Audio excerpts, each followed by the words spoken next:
नमस्कार। बड़े खुलासे के साथ मैं हूं डॉक्टर प्रसून।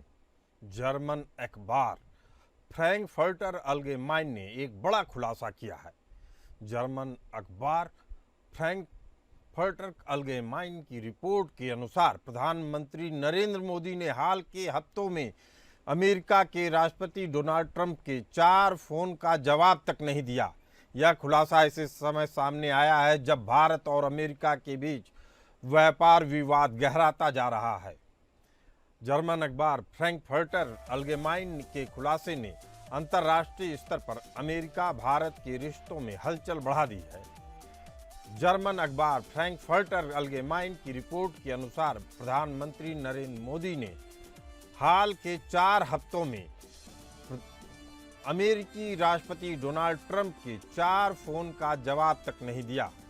जापानी मीडिया निक्केई एशिया ने भी यही दावा किया है कि ट्रंप लगातार फोन कॉल्स का जवाब नहीं मिलने से बेहद नाराज हैं। टाइम्स ऑफ इंडिया की रिपोर्ट के मुताबिक एक वरिष्ठ भारतीय राजनयिक ने साफ तौर पर कहा कि मोदी फोन पर संवेदनशील मुद्दों पर बातचीत नहीं करते। अधिकारी ने कहा कि यह प्रधानमंत्री की कार्यशैली नहीं है कि वे अंतर्राष्ट्रीय स्तर के जटिल मामलों पर फोन पर समझौता करें। सूत्रों ने यह भी जोड़ा कि मोदी ने ट्रंप की कॉल्स का जवाब नहीं देकर इस आशंका से बचने की कोशिश की कि कहीं ट्रंप बातचीत को गलत ढंग से न पेश कर दें। इससे पहले भी भारत ने ट्रंप पर आरोप लगाया था कि उन्होंने भारत पाकिस्तान के तनाव के बीच हुई चर्चाओं को तोड़ मरोड़ कर प्रस्तुत किया। अमेरिकी अधिकारियों ने यह पुष्टि करने से इनकार कर दिया कि वास्तव में ट्रंप ने कॉल किए थे या नहीं। हालांकि ट्रंप ने बीते 4 महीनों में बार बार यह दावा किया और कल भी एक दावा किया कि उन्होंने भारत और पाकिस्तान के बीच संभावित परमाणु युद्ध को रोक दिया। अमेरिका के राष्ट्रपति डोनाल्ड ट्रंप ने एक बार फिर दावा किया है कि उन्होंने भारत और पाकिस्तान के बीच युद्ध को परमाणु युद्ध में बदलने से रोक दिया। लेकिन इस बार उनकी बात में ट्विस्ट यह है कि ट्रंप ने यह स्वीकार किया कि उनका दबाव और बातचीत पाकिस्तान से हुई थी, ना कि भारत से। बड़ा खुलासा है यह। ट्रंप ने मंगलवार को व्हाइट हाउस यानी अमेरिकी राष्ट्रपति के आधिकारिक निवास और कार्यालय में एक कैबिनेट बैठक के दौरान दोबारा परमाणु युद्ध रोकने की टिप्पणी एक बड़े यूटर्न के साथ की। प्रेसिडेंट ट्रंप ने व्हाइट हाउस में कहा कि मैंने मोदी से बात की, जो बहुत शानदार इंसान है। मैंने पूछा पाकिस्तान के साथ क्या हो रहा है। फिर मैंने यानी ट्रंप ने पाकिस्तान से भी बात की और कहा कि तुम यानी पाकिस्तान युद्ध की तरफ और बढ़े तो कोई व्यापारिक समझौता नहीं होगा। ट्रंप ने दावा किया कि उन्होंने पाकिस्तान को ऊंची टैरिफ की धमकी दी और कहा मुझे दिमाग चकरा जाएगा, लेकिन मैं युद्ध नहीं होने दूंगा। आप लोग परमाणु युद्ध में ही फंस जाएंगे। मैंने कहा कल मुझे फिर से फोन करना, लेकिन हम आपके साथ कोई समझौता नहीं करने वाले, वरना हम आप पर इतने ऊंचे टैरिफ लगा देंगे जिसके बाद आपका सिर चकरा जाएगा। इस घटना के 5 घंटे के अंदर ही सीज फायर हो गया। ट्रंप ने यह भी दावा किया कि उस तनाव के दौरान 7 या उससे ज्यादा लड़ाकू विमान गिराए गए, जिनकी कीमत $15 करोड़ से भी ज्यादा थी। हालांकि उन्होंने यह नहीं बताया कि यह विमान किस देश के थे या इसके पीछे कोई सबूत है। ट्रंप ने पहले भी कहा था कि 5 विमान गिराए गए थे, लेकिन इस बार उन्होंने उसकी संख्या बढ़ाकर 7 कर दी। ट्रंप ने अंत में कहा कि अब शायद ये हालात दोबारा पैदा हों या ना हो, इसका अंदाजा लगाया नहीं जा सकता, लेकिन अगर हालात गंभीर हुए तो वे इसे रोक देंगे। ट्रंप ने दोहराया कि दुनिया को ऐसे हालात की जानकारी नहीं होने देना चाहिए, लेकिन इस बार ऐसी घटनाओं की समय रेखा और विमानों की संख्या को बदलते हुए पेश किया। वॉशिंगटन के विश्लेषकों ने इन दावों को बढ़ा चढ़ाकर पेश करने की बातें बताया और कहा कि ट्रंप खुद को शांति निर्माता साबित करने की कोशिश में लगे हुए हैं। आपको बता दें कि ट्रंप की कोशिश अक्सर सैन्य रूप से कमजोर देशों के साथ सीना जोरी करने की रहती है, दुनिया के सबसे बड़े हथियार निर्यातक देश अमेरिका के राष्ट्रपति चाहते हैं कि दुनिया के तमाम मुल्क उन्हें साधु माने, वहीं दूसरी ओर सौदागर ट्रंप इसके लिए दुनिया को धमकाने से भी गुरेज नहीं करते हैं। लेकिन भारत को लेकर उनकी कोशिशें लगातार फेल हो रही हैं। तनाव उस वक्त और गहरा जाता है जब मोदी ने कनाडा में हुए G20 शिखर सम्मेलन के बाद व्हाइट हाउस आने के लिए ट्रंप का अंतिम क्षणों में भेजा गया निमंत्रण ठुकरा दिया। ट्रंप ने इस दौरान पाकिस्तान के प्रमुख सैन्य प्रमुख आसिम मुनीर को भी आमंत्रित किया। उन्होंने इसे भारत पाक शांति की दिशा में कदम बताने की कोशिश की, लेकिन नई दिल्ली ने इस कदम की कड़ी आलोचना की और कहा कि आतंकवाद का शिकार भारत और आतंक फैलाने वाले पाकिस्तान को एक ही मंच पर रखना बेहद ही आपत्तिजनक है। पूर्व अमेरिकी राष्ट्रीय सुरक्षा सलाहकार जॉन बोल्टन ने लिखा कि नई दिल्ली में अमेरिका को लेकर गहरी नाराजगी है। भारत को लगता है कि उसे बार बार व्यापारिक टैरिफ और प्रतिबंधों की धमकी दी जा रही है, जबकि रूस और चीन से इस तरीके से नहीं पेश आया जा रहा है। भारत का मानना है कि उसे एक रणनीतिक साझेदार की बजाय व्यापारिक दबाव के औजार के रूप में देखा जा रहा है। यही वजह है कि मोदी सरकार फिलहाल संवेदनशील मामलों पर ट्रंप के सीधे हस्तक्षेप से दूरी बनाए रखे हुए है। इसी मुद्दे पर चर्चा करने के लिए हमारे साथ मौजूद हैं geopolitical expert Sanjeev Shrivastava ji और हरिमोहन कौशिक जी, रिसर्चर के तौर पे। आप दोनों मेहमानों का बहुत बहुत स्वागत है। संजीव जी, आपसे जानना चाहेंगे कि भारत अमेरिका के मौजूदा संबंधों और टैरिफ विवाद की व्याख्या आप कैसे करना चाहेंगे? देखिए प्रसून जी, ये बेहद निराशाजनक है, दुर्भाग्यपूर्ण है, दुखद है कि भारत और अमेरिका की ये जो कॉम्प्रिहेंसिव ग्लोबल स्ट्रेटेजिक पार्टनरशिप है, दो विश्व के सबसे बड़े लोकतांत्रिक राष्ट्र के बीच के ये जो संबंध है, जिसको कि पिछले 25 वर्षों में भारत के प्रधानमंत्रियों ने, अमेरिका के राष्ट्रपतियों ने गढ़ा था, बनाया था, खड़ा किया था, उसको डोनाल्ड ट्रंप के द्वारा इस तरीके से ठेस पहुंचाई जा रही है। और ये जो डोनाल्ड ट्रंप के द्वारा ये जो कदम उठाए जा रहे हैं, ये अमेरिका के अपने राष्ट्रीय हितों के विपरीत है। उसको ही सबसे ज्यादा उसका नुकसान उठाना पड़ेगा। संजीव जी, जैसा आकलन किया जा रहा है, अटकलें लगाई जा रही हैं और तमाम विश्वसनीय मीडिया स्रोत बता रहे हैं, जैसे जर्मन अखबार है, जापान का मीडिया सोर्स है, वो भी कह रहा है कि ट्रंप ने 4 बार फोन किए और मोदी जी ने कोई भी रिस्पांस नहीं किया। अगर इन खबरों में सच्चाई है तो क्या ट्रंप और आक्रामक होंगे या भारत उसका बड़ा खामियाजा भुगतने के लिए तैयार रहेगा? नहीं, देखिए, अगर कोई खामियाजा भुगतेगा तो ये अमेरिका भुगतेगा, ये बात बहुत स्पष्ट है। भारत इस तरीके के दबावों के आधार पर, ट्रिक्स, टैक्टिक्स, साम दाम दंड भेद के आधार पर यदि भारत से कोई व्यवहार करने की अगर कोशिश करेगा तो भारत का ऐसा ही जवाब होगा कि आप फोन करेंगे और हम फोन नहीं उठाएंगे। अगर ये तो बात है, जाहिर है कि इस तरीके की सच्चाई हो सकती है, क्योंकि भारत में डोनाल्ड ट्रंप की नीतियों को लेकर के गहरी नाराजगी है। हम सभी एक्सपर्ट्स लगातार जो कि भारत और अमेरिका के संबंधों के बारे में बहुत ही सकारात्मक बातें रखते थे, तो दुर्भाग्य से कहना पड़ता है कि आज इस तरीके की बातें करनी पड़ रही हैं।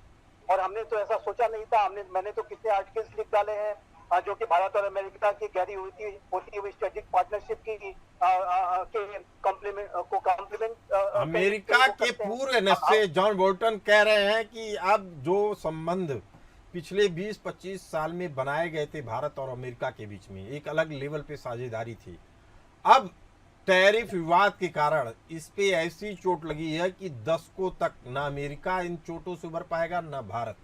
इसमें कितनी सच्चाई है? देखिए प्रसून जी, जॉन बोल्टन साहब ने जो बात कही है बिल्कुल सच है। और मैं एक बात मैंने आपके शो में पहले भी कहा है कि क्रेडिबिलिटी को बनाना एक बहुत ही मुश्किल काम होता है।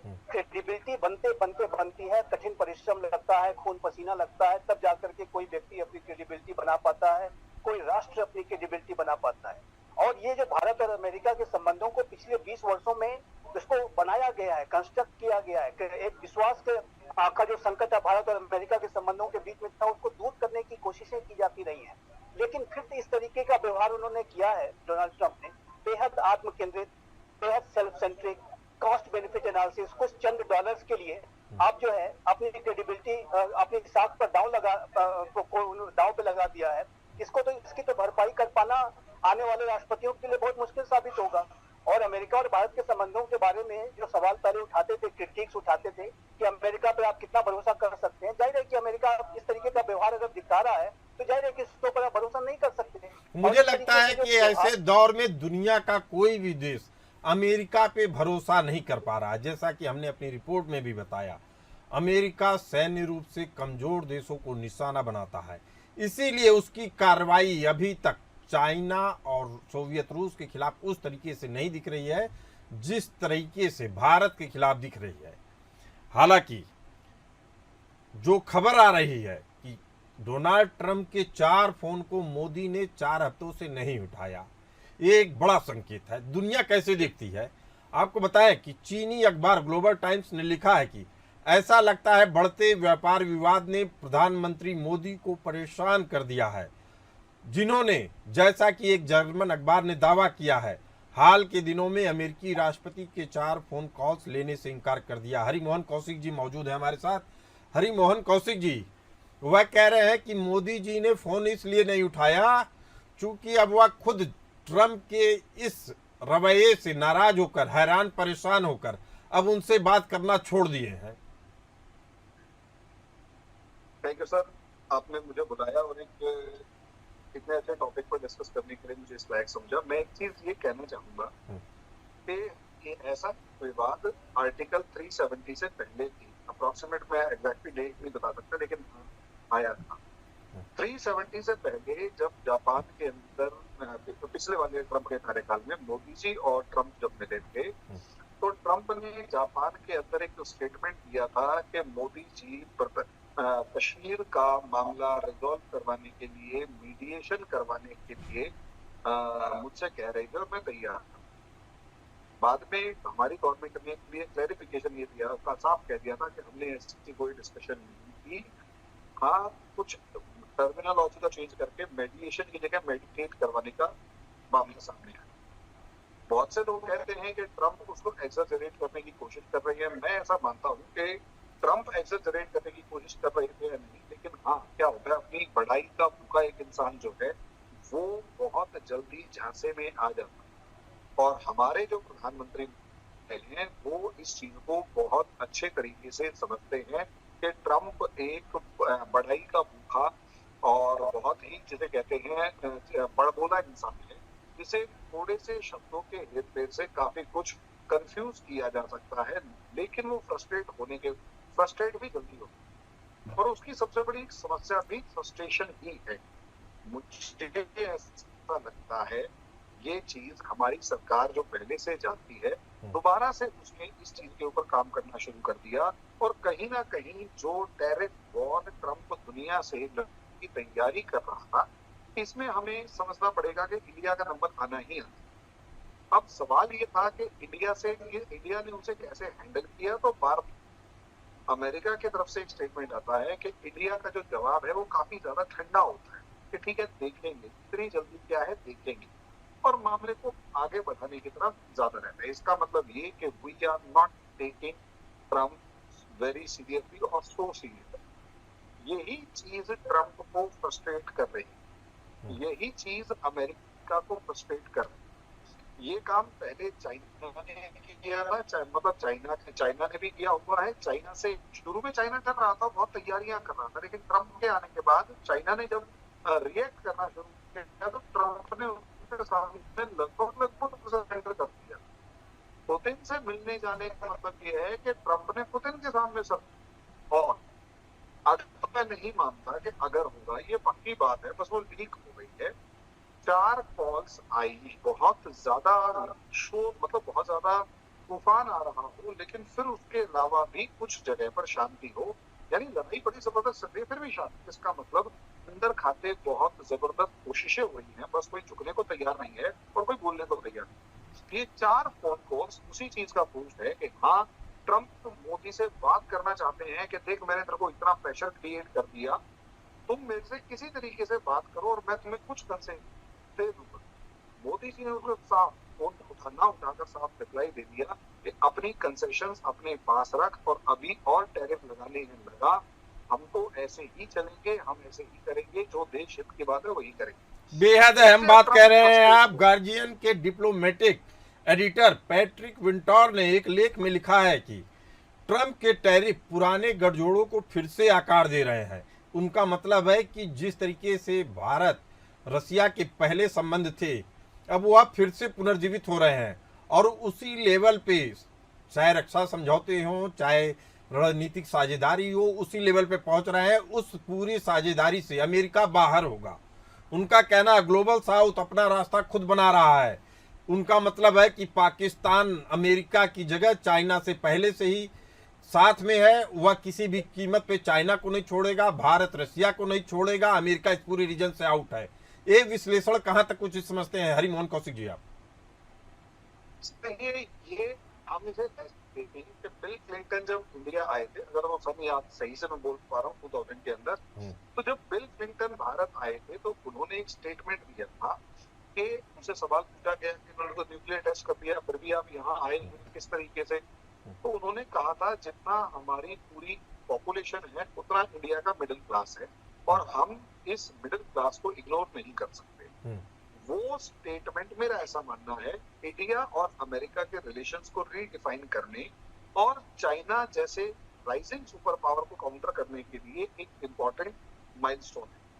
वहां से अमेरिका ने अपनी पॉलिसी को बदलना शुरू किया और प्रो इंडिया पॉलिसीज दिखाना शुरू अडॉप्ट करना शुरू किया। 2008 का 123 एग्रीमेंट से लेकर, अगर हम काम फोर्सा से लेकर वो बहुत सारे दूसरे एग्रीमेंट जितने भी हुए वो सारे उसी तरफ इशारा करते हैं। यानी 2000 से लेकर 2025 तक इंडिया और अमेरिका के रिलेशंस को अमेरिका ने सुधारने की जितनी कोशिश करी, बहुत इंपॉर्टेंट है सर, अमेरिका ने जो कोशिश करी इंडिया को अपना एक स्ट्रेटेजिक पार्टनर साउथ एशिया और साउथ ईस्ट एशिया के अंदर बनाने के लिए और इंडो पैसिफिक रीजन में बनाने के लिए ट्रंप ने उस पर, जिसे कहते हैं, पेट्रोल छिड़क के आग लगा दी। जिस पेट्रोल की भूख ने ट्रंप को, या जिस ऑयल इंडस्ट्री ने ट्रंप को फाइनेंस करके इंडिया के अगेंस्ट खड़ा किया, असलियत में उस ऑयल से के रिलेशंस इस टाइम पर जमते हुए नजर आते हैं। 25 साल की मेहनत, 25 साल की मेहनत स्वाहा हो गई। संजीव श्रीवास्तव जी, जैसा कि हरिमोहन कौशिक बेहद अहम बात बता रहे हैं, ये पहल असल में अमेरिका की तरफ से हुई थी। चूंकि भारत की पहल का कोई बहुत महत्व नहीं रहता था अमेरिका के लिए। अमेरिका को मालूम था एक बड़ा बाजार है, मिडिल क्लास है, जिसकी परचेजिंग पावर है, जिसके कारण से आर्थिक शक्ति के रूप में अमेरिका और बड़ा बन सकता है और ज्यादा ताकतवर बन सकता है। लेकिन CNN के विश्लेषकों के हवाले से कहा जा रहा है टैरिफ विवाद ने अमेरिका के हाथों से भारत को छीन लिया है और अब इसका नतीजा बहुत ही बुरा होगा। भारत को कुछ आर्थिक क्षति होगी, लेकिन अमेरिका को एक रणनीतिक रूप से मजबूत साझेदार वह खो चुका है। संजीव श्रीवास्तव जी, इस तरह का आकलन कहां तक आप उचित समझते हैं? अब देखिए, ये राष्ट्रपति डोनाल्ड ट्रंप की जो प्रेसिडेंसी है, उसकी जो पूरी उसकी जो लेगेसी होगी, उसके लिए बहुत ही ज्यादा ये घातक साबित होगा। और अभी इनका तो अभी 3 साल का कार्यकाल और बचा है। ये अगर 6 महीने 1 साल का रहा होता तो हम कह भी सकते थे कि अभी चीजें बेहतर हो जाएंगी जब नए राष्ट्रपति आ जाएंगे। लेकिन अभी 3 वर्षों तक इन्हें और डील करना है और ये तब तक न जाने क्या क्या जो है कारनामे कर दिखाएंगे। तो ऐसे में ये जो पूरा जो समय है चुनौतीपूर्ण है और डोनाल्ड ट्रंप को इस बात का मुझे लगता है कि एहसास अवश्य होगा और जल्द ही होगा कि वो कितनी बड़ी और भारी गलतियां कर रहे हैं। और संजीव श्रीवास्तव जी, मेरा स्पेसिफिक क्वेश्चन है कि क्या अमेरिका ने भारत को हमेशा के लिए खो दिया है या अभी कुछ उम्मीदें बाकी हैं? नहीं, मुझे नहीं लगता कि हमेशा शब्द यूज नहीं करना उचित होगा, क्योंकि मैं नहीं मानता कि किसी एक व्यक्ति की वजह से राष्ट्रों के जो संबंध इतने ज्यादा बिगड़ सकते हैं कि वो कभी पटरी पर ना आ सके। यही बात हम जस्टिन ट्रूडो के बारे में कहा करते थे कि जिस दिन इस जस्टिन ट्रूडो की विदाई होगी, भारत और कनाडा के संबंध बैक ऑन ट्रैक होंगे। क्योंकि देखिए, राष्ट्रों के बीच के संबंधों का जो आधार होता है उसका जो बहुत ही बड़ा और व्यापक होता है। और भारत और अमेरिका तो विश्व के दो सबसे बड़े लोकतांत्रिक राष्ट्र हैं, दोनों के साझा लोकतांत्रिक मूल्य साझा। संजीव श्रीवास्तव जी, यह सवाल इसलिए भी अहम हो जाता है, जैसा कि मैंने हरिमोहन कौशिक जी से भी पूछा, गार्जियन के डिप्लोमेटिक एडिटर लिख रहे हैं कि ट्रंप के टैरिफ से पुराने गठजोड़ों को फिर से आकार मिल रहा है और ग्लोबल साउथ अपना रास्ता खुद चुन रहा है, यानी अमेरिका इस ग्लोबल साउथ से बाहर निकल रहा है। जी देखिए, एक बात बिल्कुल स्पष्ट है और मैं ये एक तरह से अच्छा भी मानता हूँ कि अमेरिका इस तरीके का जो रुख अख्तियार करके भारत को जो सेल्फ रिलायंस की तरफ, जो एक प्राइम मिनिस्टर श्री नरेंद्र मोदी का जो महामंत्र है आत्मनिर्भरता को हासिल करने का, विकसित भारत को बनाने का, अपनी शक्ति को, अपनी कॉम्प्रिहेंसिव नेशनल पावर को विकसित करने का, उसकी तरफ हम और अधिक तेज गति से आगे बढ़ेंगे। ये जो चुनौती अमेरिका पेश कर रहा है, इसमें एक सकारात्मक बात यह है कि भारत को यह और अधिक जो है सशक्त और मजबूत बनाएगा। ये भारत को और अधिक प्रेरित करेगा कि भारत स्वयं से अपनी शक्ति को, अपनी क्षमताओं को विकसित करे और अपने संबंधों को डाइवर्सिफाई भारत निसंदेह करेगा। ये बात एनालिसिस बिल्कुल सही है कि जो पुराने संबंध है, ब्रिक्स की जो पार्टनरशिप है और अधिक गहरी और मजबूत होगी। डोनाल्ड ट्रंप जिस तरीके से ब्रिक्स को धमकियां देते हैं, डी डॉलराइजेशन की के आशंकाओं से ग्रस्त हैं, जाहिर है कि ये डी डॉलराइजेशन को बढ़ाएगा। अभी तक तो भारत ने ये स्पष्ट रूप से कहा था कि हम डी डॉलराइजेशन के लिए काम नहीं कर रहे हैं, लेकिन यदि आप इसी तरीके से बयान पर बयान, टैरिफ पे टैरिफ लगा, भारत अभी भी संयम रखा हुआ है। संजीव जी, क्वाड के सम्मेलन जो भारत में होना है उसके लिए भारत ने सकारात्मक रुख दिखाया है। यह क्वाड जो आपस में ग्रुप बना हुआ है, वह माना जाता है कि इस एरिया में, इंडिया पैसिफिक एरिया में चीन की बढ़त को रोकने के लिए बनाया गया था और उसका इस समय आने वाला जो कार्यक्रम है, जो सम्मेलन, वह भारत में ही होना है। लेकिन भारत ने साफ कर दिया है कि उसकी तैयारी पूरी की जा रही है। वहीं दुनिया के बाकी देश भी, जिसमें चीन है, रूस है, वह चाहते हैं कि यह भारत का अमेरिका से पूरी तरीके से अलगाव हो जाए। आपको बता दें कि इंस्टीट्यूट ऑफ जियो इकोनॉमिक्स का कहना है कि इंडिया को टारगेट इसलिए बनाया जा रहा है चूंकि उसने अमेरिका से भारत पाकिस्तान संघर्ष में मध्यस्थता नहीं स्वीकार की और संवेदनशील क्षेत्रों जैसे कृषि और डेयरी के बाजार नहीं खोले। हरिमोहन कौशिक जी, इस तरह का आकलन कहां तक आप मानते हैं कि सही है?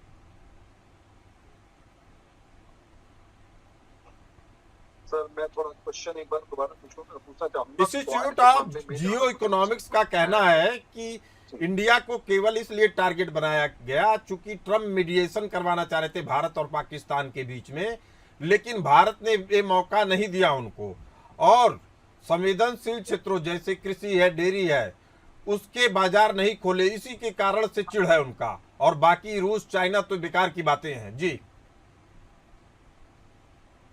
सर, देखिए, सबसे ज्यादा इम्पोर्टेंट, जैसे आपने कहा, बिल्कुल दो सबसे ज्यादा इम्पोर्टेंट चीजें। पहला, ट्रम्प किसी भी तरीके से अपने आप को वर्ल्ड पीस मेकर की प्रोजेक्ट करना चाहता। वो पीस मेकर के वो रशिया यूक्रेन वॉर रुकवाना चाहता था, वो नहीं हुआ। इजराइल ईरान वॉर रुकवाना चाहता था, वो नहीं हुआ। वेनेजुएला के ऊपर तो उसने फ्रस्ट्रेशन के अंदर अपने शिप्स भेज दिए हैं। अगर हम इस चीज को देखेंगे तो हमें साफ तौर पर नजर आएगा कि हाँ, वो एक फ्रस्ट्रेशन है, लेकिन दूसरी फ्रस्ट्रेशन उसकी है ट्रेड डील। सर, वो इंडिया से एक ऐसी डील चाहता है जिसमें अपने इलेक्शन टाइम में वो क्लेम कर सके कि उसने इंडिया से ऐसी डील करी जिसमें अमेरिका का प्रॉफिट। वो डील उसे नहीं मिल पा रही।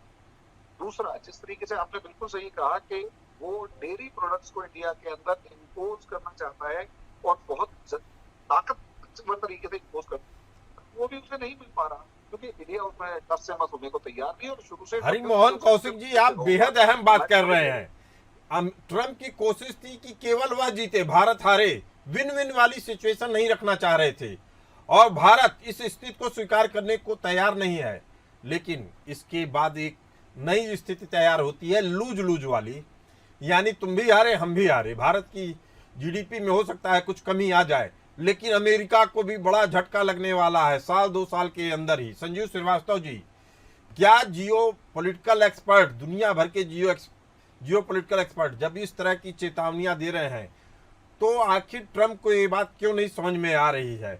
और इसका सीधा असर द ऑस्ट्रेलियन में टोनी अबॉट की चेतावनी है कि ऐसे टैरिफ क्वाड यानी अमेरिका, भारत, ऑस्ट्रेलिया, जापान की साझेदारी को कमजोर कर सकते हैं। इसका फायदा चीन उठाएगा और उठाने वाला है।